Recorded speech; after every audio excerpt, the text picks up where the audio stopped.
I will, let's see, I think we talked about changing the format of this a little bit. So maybe we'll let Adam go and then you, Every can kind of kibitz on that, if that's okay with you, Zach. No objections. Works for me. And we've tortured our architect too long. He's been saying the same thing for the last 6 months, so we'll give him a little break. So maybe I don't know, you got some paperwork here, so keep Yeah, it. So go ahead. yeah. As typical, wrapping up final punch list items. We're rapidly nearing the end of that list. In addition to some of those, we had our final furniture delivery. There were some follow-up bolts and things that had to be delivered. That occurred at the end of November, so that's now resolved. Um, in addition to just the global closeout documentation coordination with Cobain and Colliers and Tecton for as-builts and closeout letters and things like that. Also looking to get some of those final documents over to the tax consultant. So I had a discussion with them today and got some follow-up on the final documents they need in order to make the geothermal tax submission target for January. So that's something that's in the works, as well as some of our other regulatory closeout items with Connecticut High Performance and that kind of thing. For this meeting, you'll see here in a second, we've got a couple of ATPs looking to clean up potentially the balance of them towards the next SBC meeting in January with returns for owner allowance, contingency, those kind of things through Cobain, as well as we had a long-standing mechanical electrical ATP that finally got some resolution on that we can put to bed here at the next meeting. As well as I think there's one outstanding item for builder's risk insurance cleanup and the buddy or the benches over at the pre-K playground that we discussed at the last meeting. There was some iterations on which product and long lead times and whatnot. So had some direction on that in terms of it being a buddy bench versus some other form of bench configuration. So those final selections are getting worked through, and the ATP is forthcoming for that. So working to get that one cleaned up, and that should put us at the end of the outstanding change items that we've been tracking. So that'll be good to get that all wrapped up in the new year. And then finally, I have some correspondence back and forth with myself and the state, as well as the town finance office, with reimbursement requests and getting the next one submitted, which should be either the last one or the second to last one prior to a final grant closeout application, as well as the percentage of the reimbursement rate that gets applied to the project based on the size of the building. So I don't know if you remember way back when we were setting the footprint of the building, there's a certain square footage that the state allows. The building was slightly bigger than that. We got some waivers for some of the square footage, which increased the overall amount of the 28% that the town gets. So now that that's put to bed, got to update all the state systems and do all the math on the return of money. So those are things that mostly at Collier items, working with the various powers that be at the state and town of Madison finance. So all's well. It's just a matter of typical end of project closeout items on the financial front. So after that, next we'll have a pretty good handle on how much money potentially we'll have left over for the project, at least give or take 100, 200 grand kind of thing. That's the intention, yeah. As part of this, like I mentioned, the Cobain closeout ATPs, but there's also just the internal town budget pluses and minuses. And that's now that we're towards the end of the job, those need to get sharpened and items closed out. So that way the town's requesting the money that it can, and if there's leftover funds, it gets, commingled into a single pot. So we're not wondering if we still have a bonding bill to pay, or this consultant or that consultant. So those are all December and January cleanup items leading into the new year. So yep. And the IRA is going in hopefully January, the tax. That's the intention. Yep. So it's still between $2 and $3 million to our best guess. That's the latest and greatest I heard from the tax consultant after they reviewed our documentation and sent over a bunch of the pay requisitions. So they confirmed that their initial estimate is still valid for what they're anticipating the return to be. So that's all good.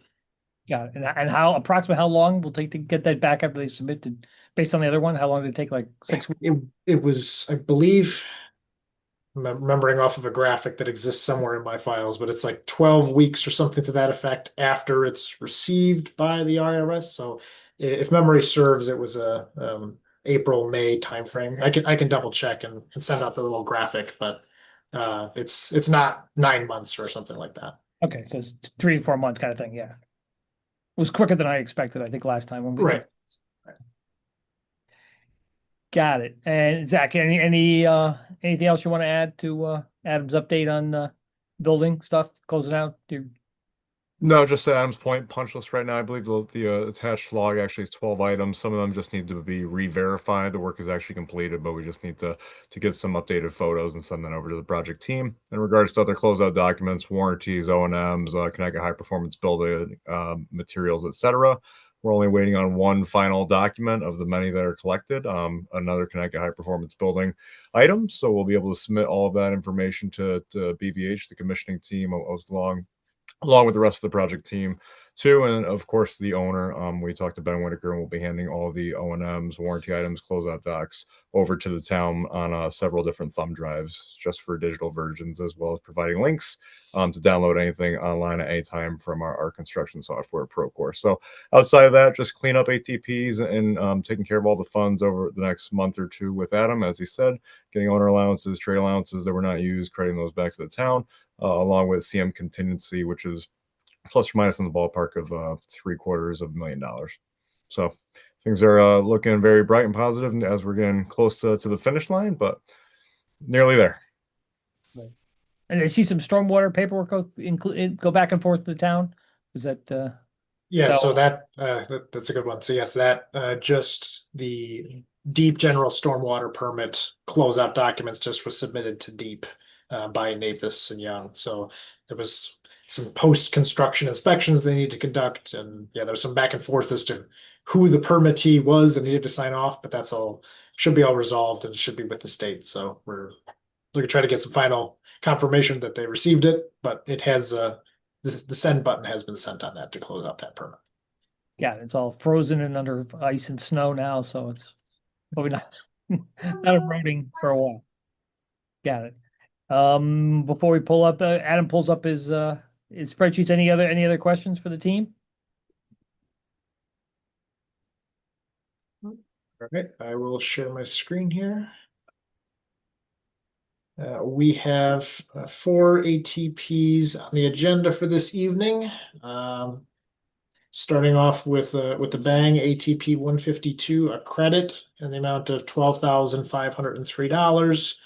This is for a scoreboard that the town procured separately, but it was within the subcontractor's contract. So I'm crediting back because it wasn't necessary. So that's a add back to the project coffers.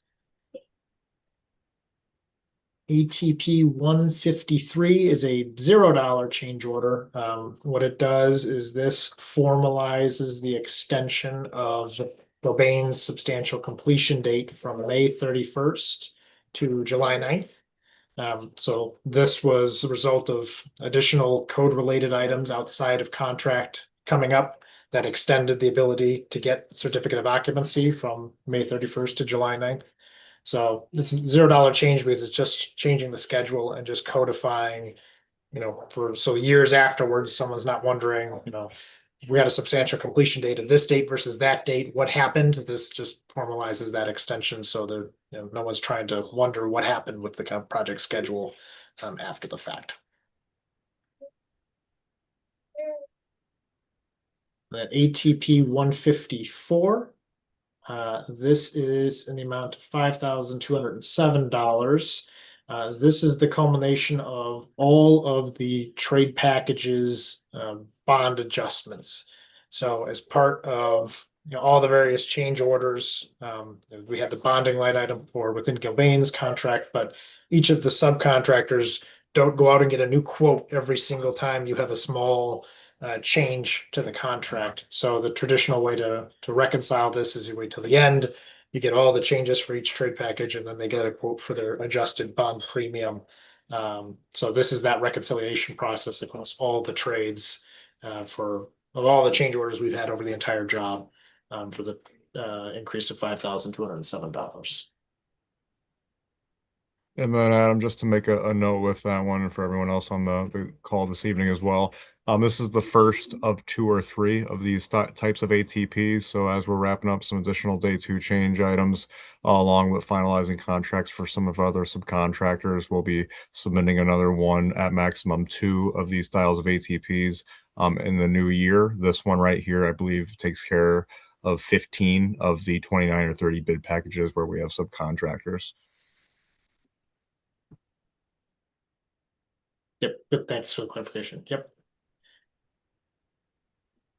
And then the final ATP is actually a follow-up. So ATP 143 was approved back in October for additional outlets at the media center on a time and material basis. At that time, the notion was that the contractor could sneak in to the media center without having to disrupt school hours and do the work without doing anything on overtime. As we got through October and in November, there was some conflicting work that needed to occur in November during one of the target dates. Ultimately, it needed to get rescheduled for after hours on a school date. So that work was on an overtime premium.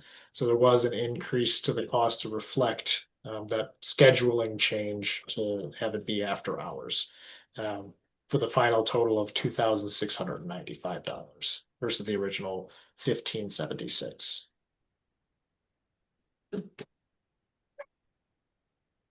Okay, any questions on any of those or before I put up motions?